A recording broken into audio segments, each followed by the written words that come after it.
எனக்கு வந்து நிறைய வாழ்க்கையில் கஷ்டம் இருக்கும்போது சிஎஸ்கேவோட மேட்சஸ் எல்லாம் எனக்கு ஹெல்ப் பண்ணியிருக்கு. ஸோ அவங்களுக்கு ஒரு பிரச்சனை வரும்போது நம்மளும் சப்போர்ட் பண்ணி தான் ஆகணும். இதுக்கப்புறம் வந்து கம்பேக் கொடுக்க வாய்ப்பு இருக்கா சிஎஸ்கே? கொடுத்துருக்கோம். நம்ம 2010 கொடுத்துருக்கோம். 7 மேட்ச்சில் 5 மேட்ச் 6 மேட்ச் தோற்று நம்ம கொடுத்துருக்கோம். ஆனால் அன்னைக்கு வந்து நம்மகிட்ட ஹிட்டர்ஸ் இருந்தாங்க. ஹெய்டன் இருந்தாங்க, விஜய் இருந்தாங்க, அசி இருந்தாங்க. ஸோ இந்த வாட்டி அந்த ஒரு லெவலுக்கு இவங்க கொண்டு வந்தாங்கன்னா இந்த கன்னடாவில் ஒரு படம் வந்துச்சு. என்ன படம் அது?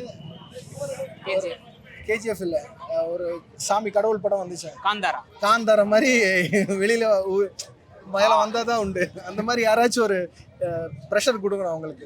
இல்லை கடவுள் தான் பார்த்துக்கணும். அந்த மாதிரி ரீசனை கண்டிப்பாக வந்துடலாம். ஸோ ஃபைனலாக சிஎஸ்கே ஃபேனாக நீங்கள் என்ன சொல்ல நினைக்கிறீங்க? கண்டிப்பாக எப்படி இருந்தாலும் நம்ம சப்போர்ட் பண்ணி தான் ஆகணும். நான் 2008 சப்போர்ட் பண்ணி தான் இருக்கோம். எனக்கு வந்து நிறைய வாழ்க்கையில் கஷ்டம் இருக்கும்போது சிஎஸ்கேவோட மேட்சஸ் எல்லாம் எனக்கு ஹெல்ப் பண்ணியிருக்கு. ஸோ அவங்களுக்கு ஒரு பிரச்சனை வரும்போது நம்மளும் சப்போர்ட் பண்ணி தான் ஆகணும். அந்த இதில் எண்ணத்தில் தான் இருக்கும்.